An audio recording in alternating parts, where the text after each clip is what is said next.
Good morning, everyone. This is Sunday, December 6th, 2015. Our subject is God, the only cause and creator. I wanted to start this morning with something a little different. I mentioned it yesterday. Jeremy has started a booklet called The Independent Watchers Monthly. And in it, he takes up various topics, as we do, and then he has given a treatment for each topic, and they're really good ones. The work is too hard, I am unable or unworthy, people want, need, or have the right to take drugs, possible attacks on power grids. Anyway, a whole list of things. Anyway, it's a very helpful little magazine, and we could do it monthly, as he promotes, and he would be head of it, but there could be a committee of those of you who have topics and who want to help him with it. You can contact him. Florence has made a very comprehensive list as well of things to handle. We will probably either have it in the newsletter or have it in this or have it in a complete little pamphlet of its own. And I would imagine most of these things will be on the website as well, right? Okay.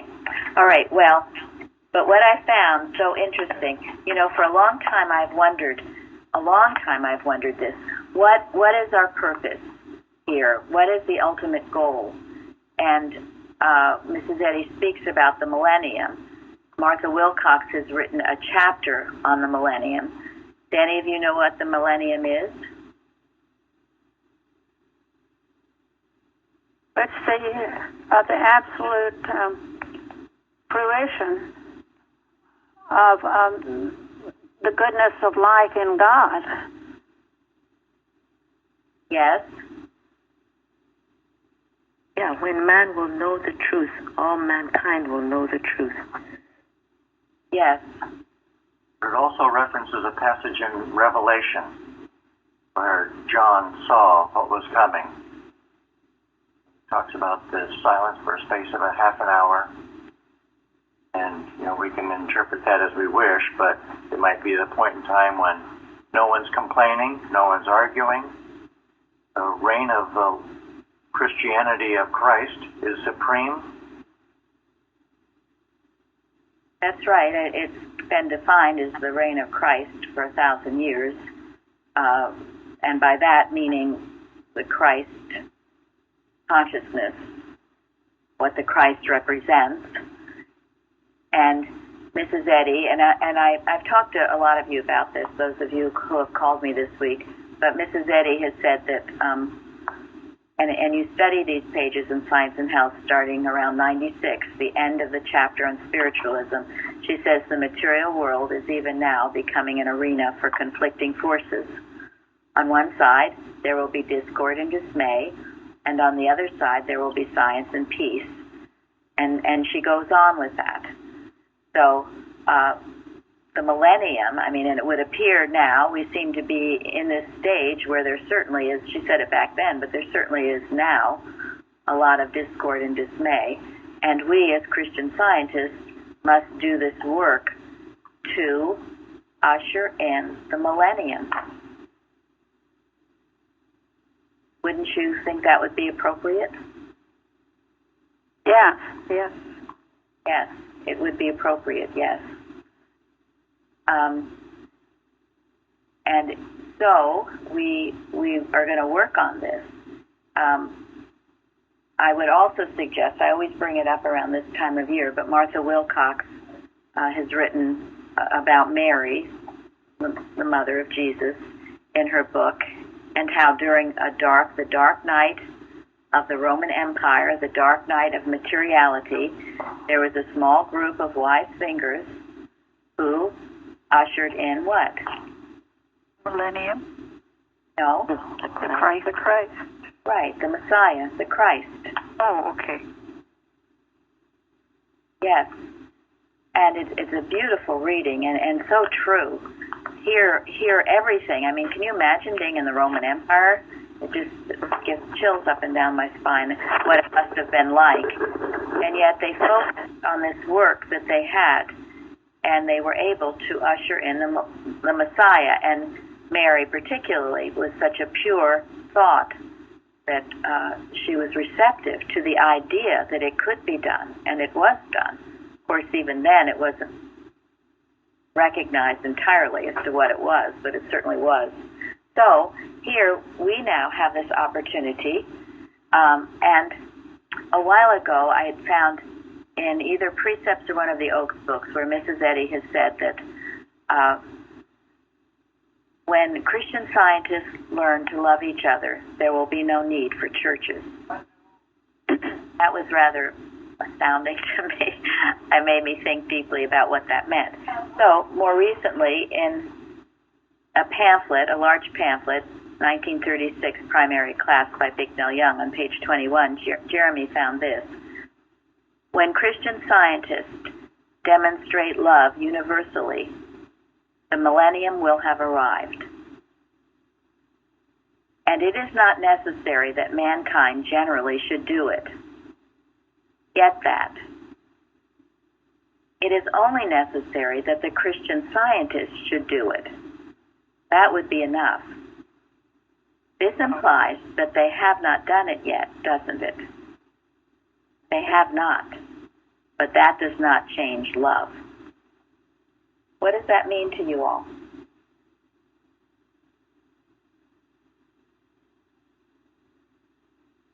Quite a mission. Well, I think it means to be of one accord, one mind, to demonstrate that mind without thought of else. Yes. We have to keep striving. Well, to me, I mean, you can ask yourself, what does it mean, when Christian scientists love each other universally? That goes back to what Mrs. Eddy said, there would be no need for churches. Well, in the millennium, there wouldn't be need for church, because we would all be living the Christ. So you can all ask yourself what that means to you.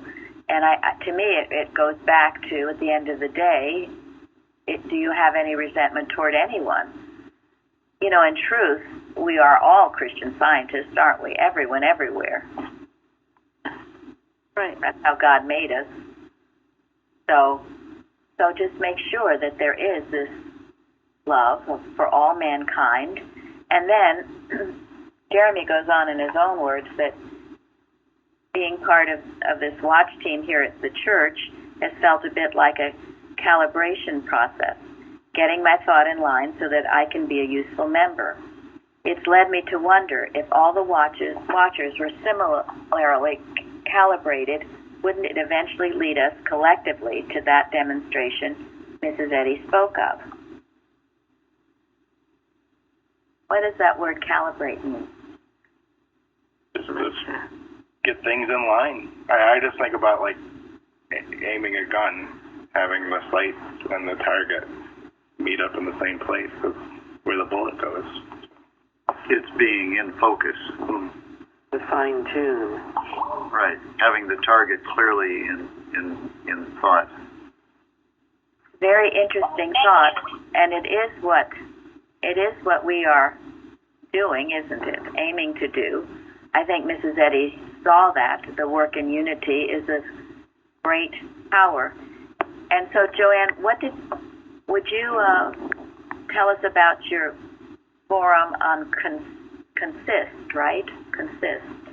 Well, I thought of, when I first read that, and all previous times, I always thought it said exist.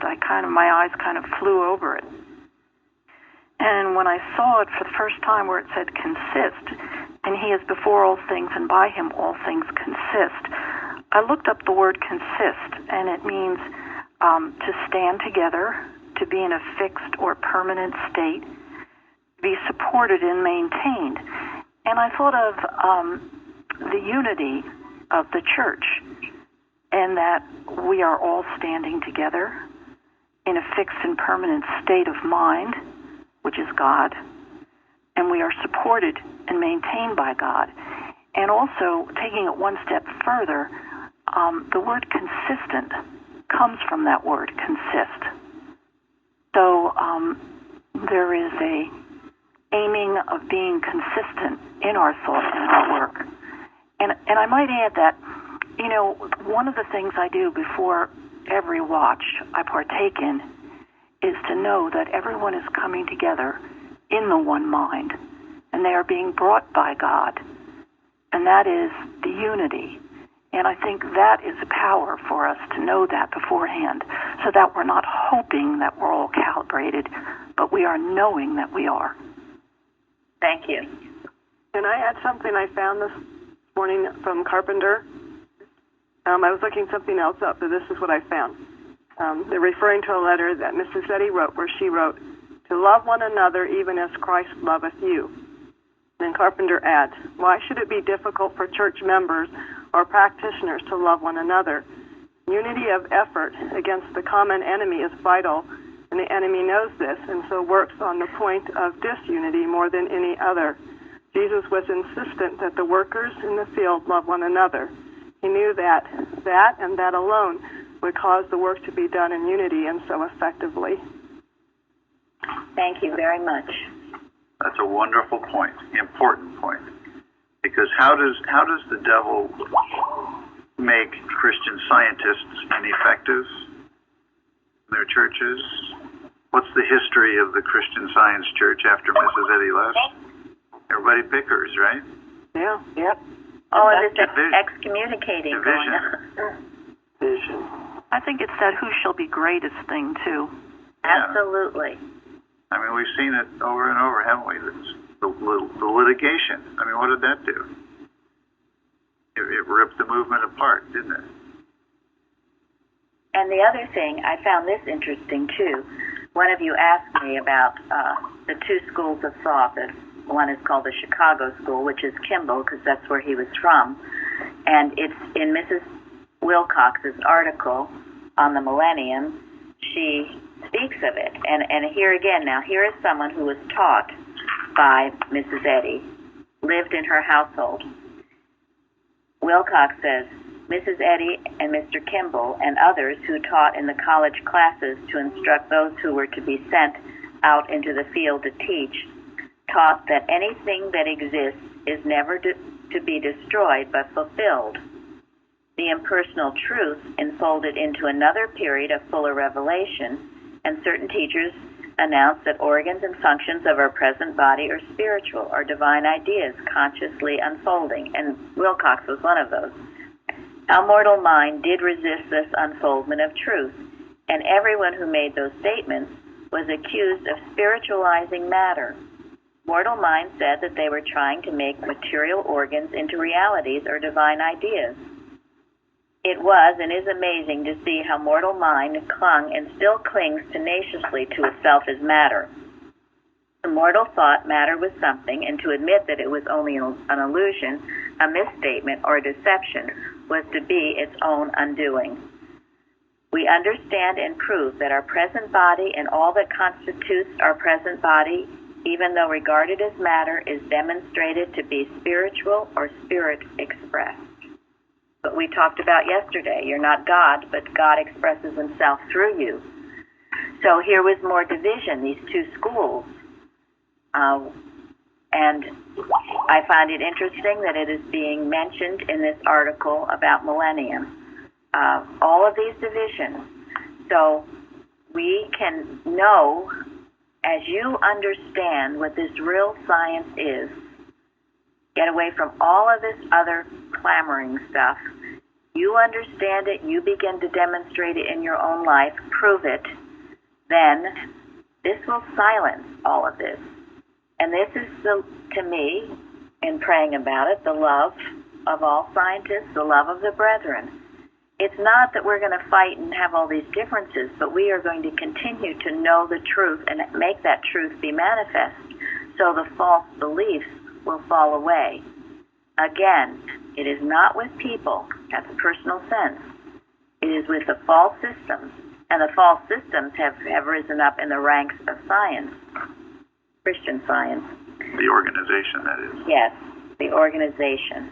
Because it's the human mind. Just as the human mind was critical of the correct interpretation that the Kimball school followed. The human mind doesn't get it. So they argue against it, and so it always will be.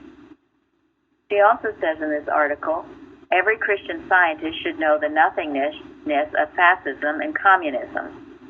In her time, those were the big things. For both would bind us so that we could not think, and human beings must be free to think. Anything that threatens free thought is dangerous, and we should demonstrate its nothingness.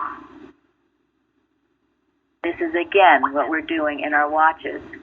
Not that we're fighting with anybody, but we are demonstrating the nothingness of these beliefs. And right now, their beliefs, radical Islam is certainly something that would take away our freedom to think, as well as I'm sure you all can name others. I mean, frankly, Materia Medica, we have a list that we've been handling for a long time, and we will continue that list. It's dangerous, and we're not nice to it, and we don't ignore it. We handle it in unity, undivided, knowing its nothingness. You all understand this? Yes. Yes. Yes. And I hope you all understand the importance of what I'm saying. Absolutely. Yes. Thank you for that. Yes. Thank you. She goes on, and I would suggest you all this week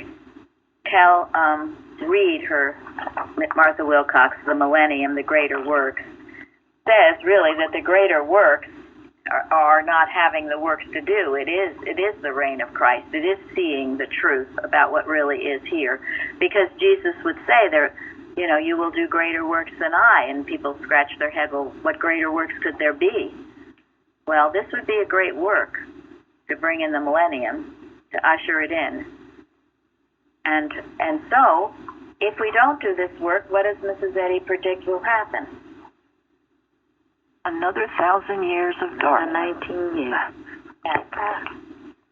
Right, and you can see it coming, can't you? It's certainly trying, isn't it?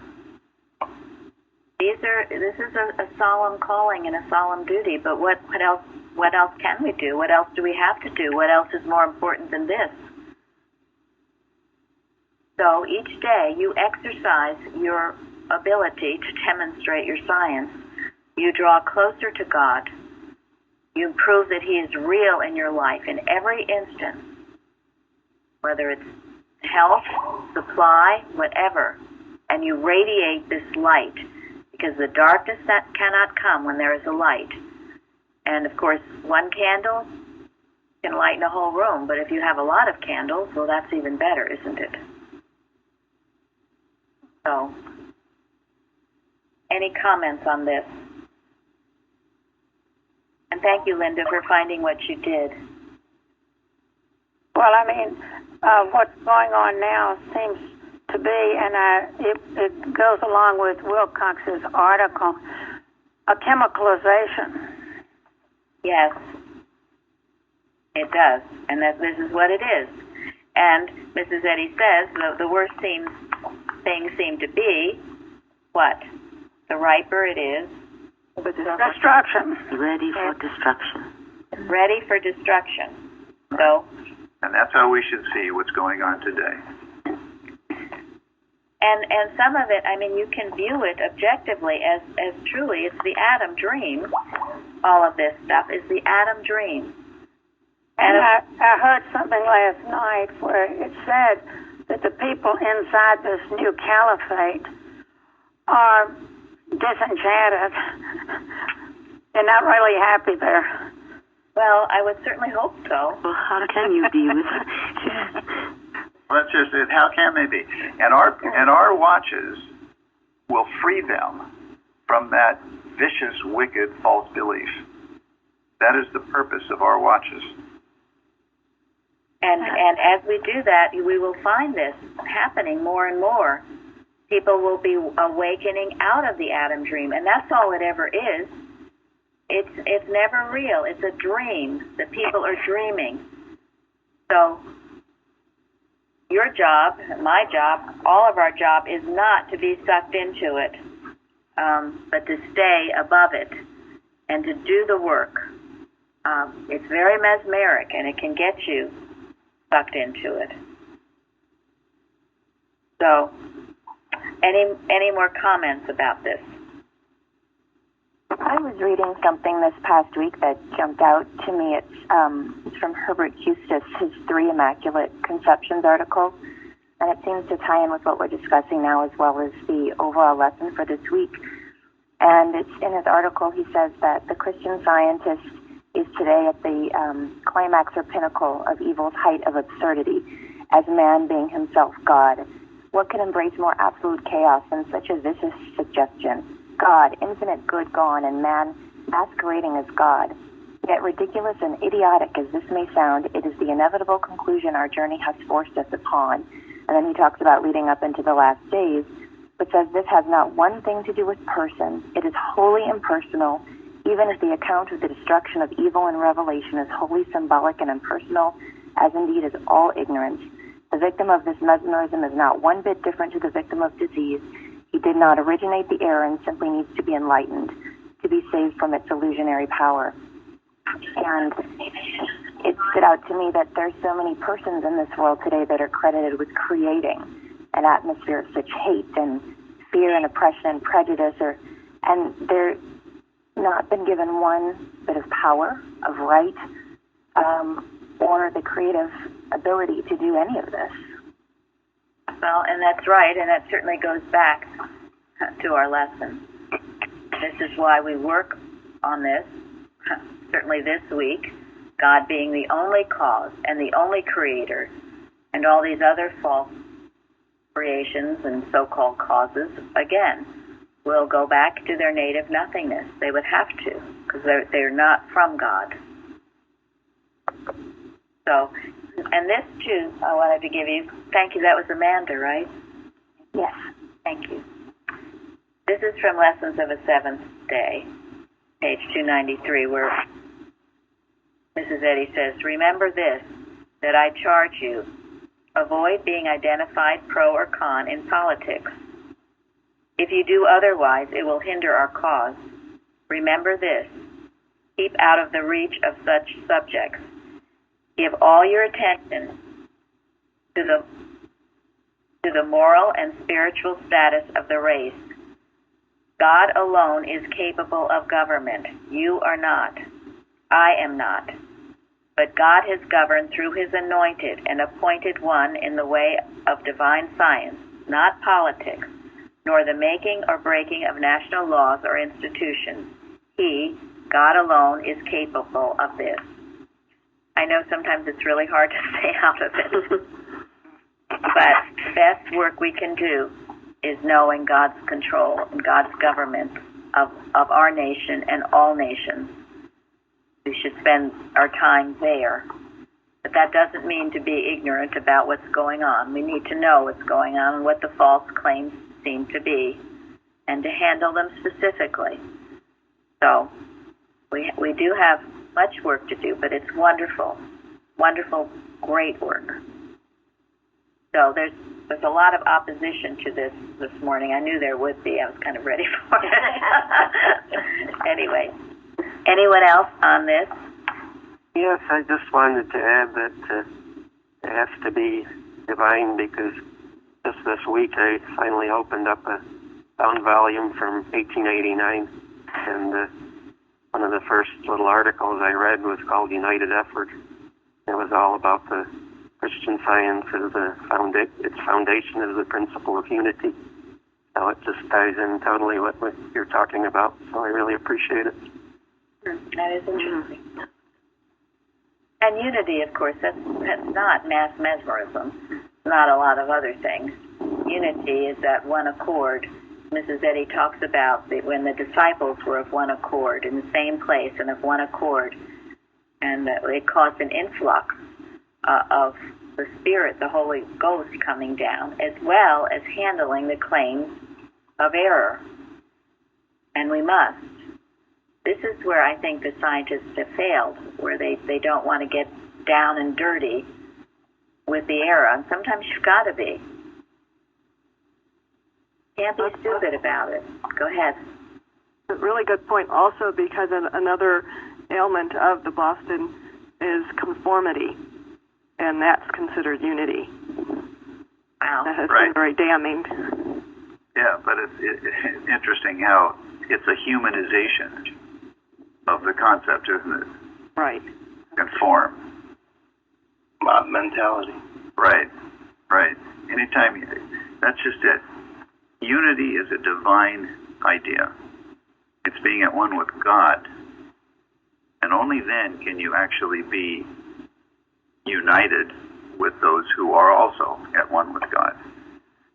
And one of the fascinating things that we've experienced over the last 30 or 40 years here in this church is that we're all different. I mean, we're all very different, and we all have very different talents. But when we work together, we accomplish an incredible amount because we're accomplishing it for the common purpose. And God is doing the work through us. We don't run into each other. And we put aside perhaps these personal differences for the good of the cause. What Jeremy once said something, perhaps, and Florence said it too, perhaps you have an idea for something in the church. Maybe it isn't accepted right away, but if it is the right idea, it will be. Maybe the timing just isn't right. And I've seen this happen. I mean, I've had ideas that weren't accepted, and eventually they will come to pass if it's God-given. But it's not this fighting and quarreling over it. I think sometimes we have ideas and we have to bring them forward, but it's not to get the idea done, but because we needed to learn something. That's having a lot to me. So, yeah, Jeremy's constantly bringing forth ideas. He had this idea about this watch booklet for a while, and when he brings it forth too, he knows if it's right, it will be accepted, and if it is not, there's not a big ego about it. It's going to get all offended and hurt and upset, and perhaps at another time it will come forward. Here we can tell the difference between an idea. If you bring up a thought of a change or something you'd like to see happen, constructive criticism, we are so grateful because it shows you're thinking and that you care.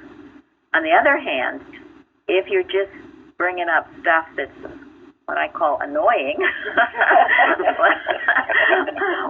well, then that's something else. Then you're not being guided by God, you're being guided by animal magnetism, and maybe it's your pride or something else. And usually in our church, that sticks out like a sore thumb. So, but never be ever afraid to bring out something you'd like to see or some new idea, or we welcome that. We welcome that. That's the independent thinking that has to be done. So, and all of this stuff, it's been amazing, all the ideas, and people volunteering to do the translations. I don't think we ask one person to do the translations in different languages. People all volunteered. People volunteer articles. People, all of you testifying, all the things you do. It's all your demonstration, making a tremendous unity here. All the prayers that go in on the Wednesday night readings, those belong to whoever's reading. No one else has anything to do with that except to pray and support it, which of course is important, but that's your demonstration. The lessons that get written, other people's demonstrations. That's why when people find our website, they are so moved. Some people are just blown away because it's the culmination of everybody's demonstrating in unity. Everybody has a place. Everybody is important to this cause. And it shows. It shows. And as we've talked about, the forum is one of the most popular sites we have. And I won't say all of you, but many of you contribute to that on your own, unsupervised. It's welling forth from you. People gain a tremendous amount from it. We for a long time we had trouble with Carol. Carol. She didn't want to go there. I totally thought I was horribly unworthy. There was nothing I had to say that was of any value. So, don't even bother me. And then her next excuse was, well, she didn't have any idea how to do it. It was way too complicated to get on the forum. So we had to go through all those stages. And Carol's been with us a long time, so that's why those arguments, don't buy those arguments.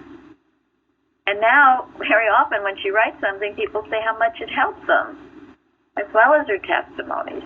And that's true of Lillian, too. Some of these people are so shy to do anything, and then they do it, and it helps so many people. Just ask yourself, did God tell you not to give a testimony, not to write on the forum, not to be part of things? God would never say that. If God didn't say it, it's not being said, and you need to kick it out.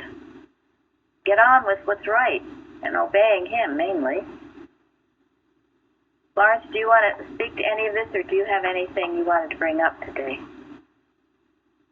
No, just to compound what you said yesterday about dominion, and I was thinking, unless we accept mind as our mind, then we really do not have we can't have the dominion. It doesn't matter whether we feel it yet or not. That acceptance has to be there. Otherwise, it's a misstep. It's trying to claim a dominion that does not belong to mortal man. It is God's expression in us. It just stuck out to me this week. How important it is to always claim the divine mind as our mind, as has been taught here. That's wonderful. And that's the moral courage that Mrs. Eddy speaks of when she says there's too much animal courage and not enough moral courage.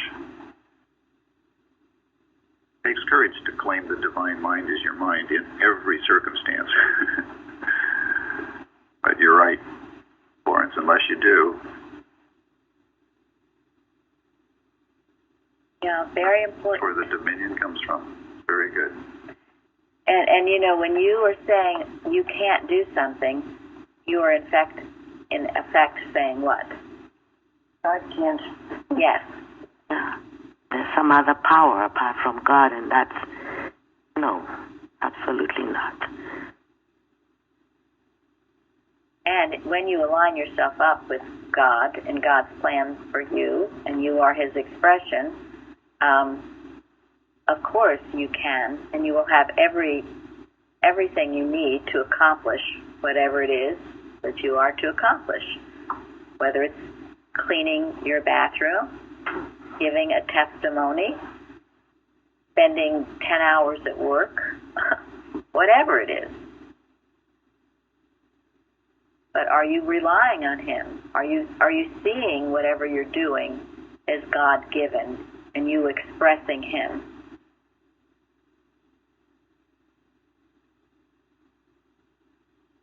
And if you practice that regularly, then when God brings someone to you who needs help, you'll be able to help them.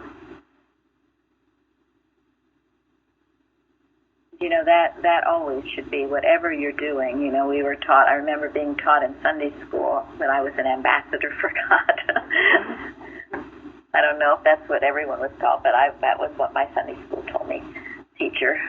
And that meant that, in school, I was an ambassador for God. I was to express God and help others, and perhaps maybe someone would ask me about God, and I would be able to express the truth to that person. And that is true. So whatever your job is during the day, ultimately, it is you are an ambassador for God. And I know when Gary has that in his thought, he finds out all kinds of people at the workplace are asking him about God. One way or another. one way or another. And of course, we know Jim, who just is always passing out signs and hells, and he writes down these quotes that he likes or types them up and gives them to just about everybody he meets. Suzanne is doing the same thing everywhere she goes. And Melissa now in Australia, and I know others of you. There's a great need for this truth.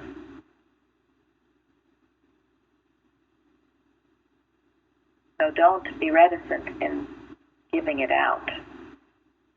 In a kindly, never preaching, but in a kindly, loving manner. Anyone else?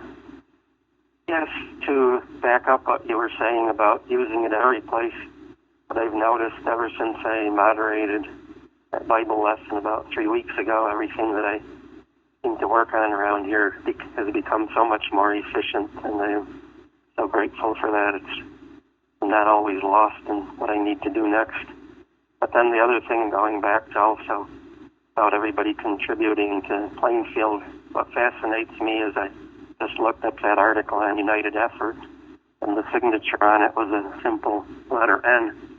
And I don't know if everybody's had the opportunity to look in the old bound volumes, but there are, of course, articles by Mary Baker Eddy, and some of them are famous, Edward Kimball or whoever. But so many of the most amazing articles are simply signed with initials, and they make so much sense. Yes. Mm-hmm. Mrs. Eddy often did that when she didn't want her name so, so pronounced so many times. Remember, she signed an article, A Learner. And you see, Mike certainly, he milked that, being a moderator of the Bible study. Boy, did he get a lot from that. And he learned a lot. And I know you all have, and some of you have been shy to do something like that once you've done it. Because the value of it in doing something, anything like that, you are overcoming all those suggestions of animal magnetism as to why you can't. All of them, and man, we all have them. As Carol said, you can't do it, you're not smart enough, you're not this, you're not that. Tom has made it very plain to everyone that all you have to do is come up with questions. It's not like you have to spend an hour giving the answers. So all the arguments, so you overcome all those arguments, and you overcome all the sometimes error that tries to keep you from even being there maybe on Saturday morning.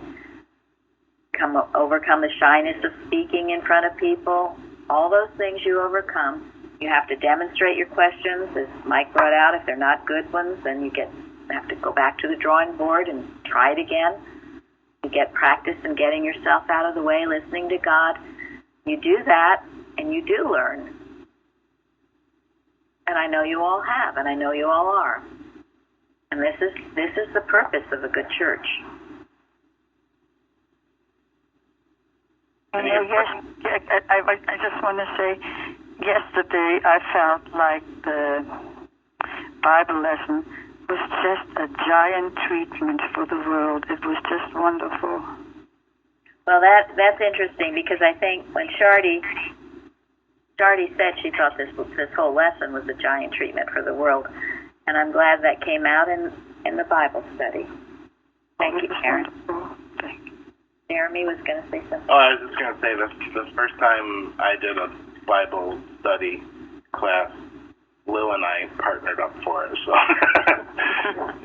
if you need that, I'm sure somebody would be willing to do it. Well, that's true. Yeah, that's a good thought. Yeah, you can partner up with somebody if you want to.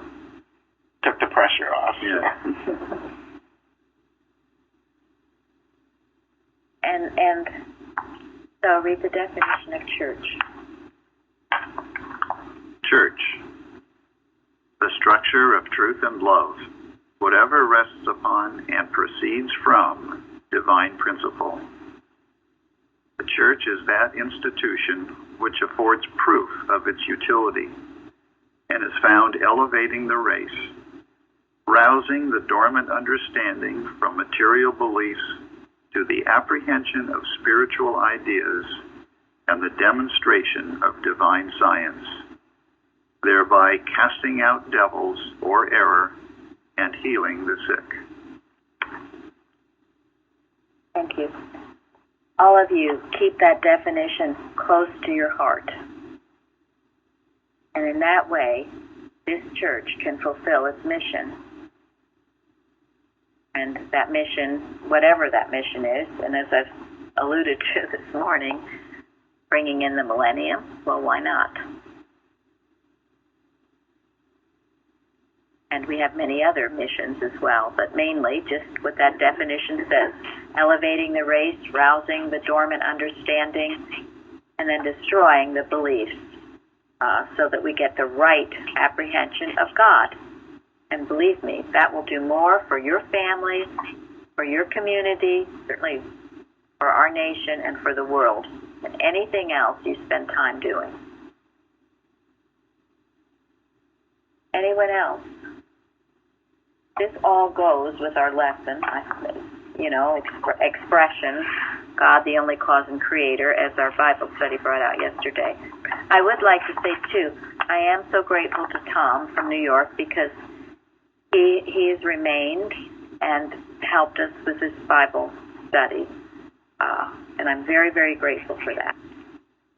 Grateful for those of you who have remained in your posts, your positions, and have carried out the work God has given you to do, despite the fact that the winds of error blow, sometimes probably very, very nastily, but you stayed, you've remained, you've stayed the course. God blesses you in that.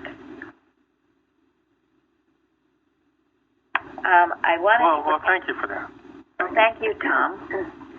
I wanted to bring out in the definition of creator, spirit, mind, intelligence, the animating divine principle of all that is real and good, God who made all that was made and could not create an atom or an element, the opposite of himself.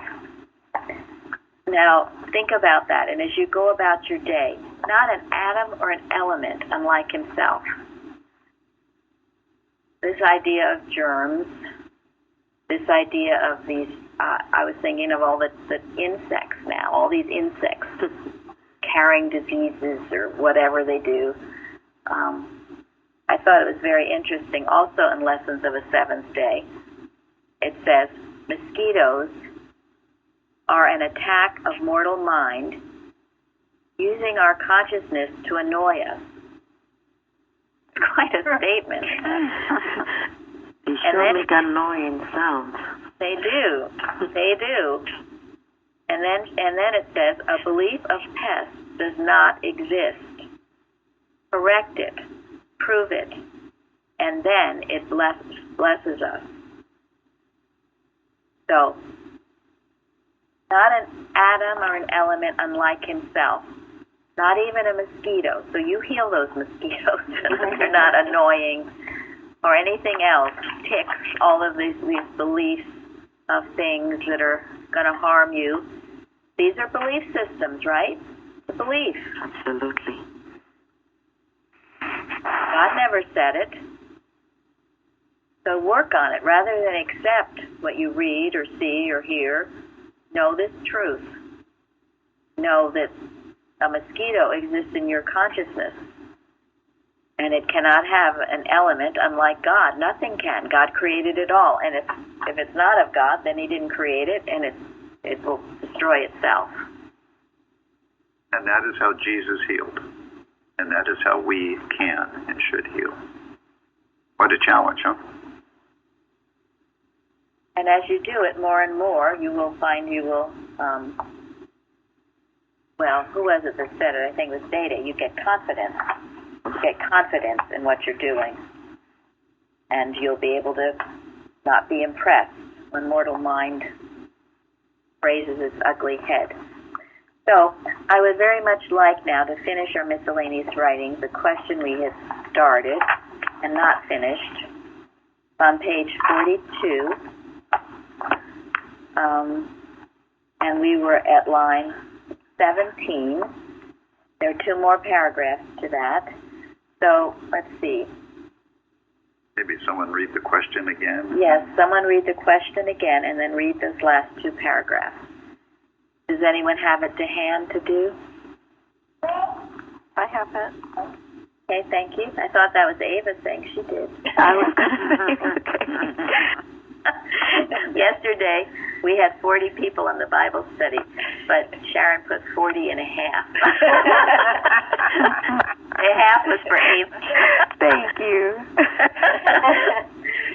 Okay, who was it? Was that Dale who said she would? Yes. Okay, go ahead, Dale. Okay, the question. After the change called death takes place, do we meet those gone before? Or does life continue in thought only, as in a dream? If before the change whereby we meet the dear departed, our life work proves to have been well done, we shall not have to repeat it, but our joys and means of advancing will be proportionately increased. The difference between a belief of material existence and the spiritual fact of life is that the former is a dream and unreal, while the latter is real and eternal. Only as we understand God and learn that good, not evil, lives and is immortal, that immortality exists only in spiritual perfection, shall we drop our false sense of life in sin or sense material and recognize a better state of existence. Thank you. Comments?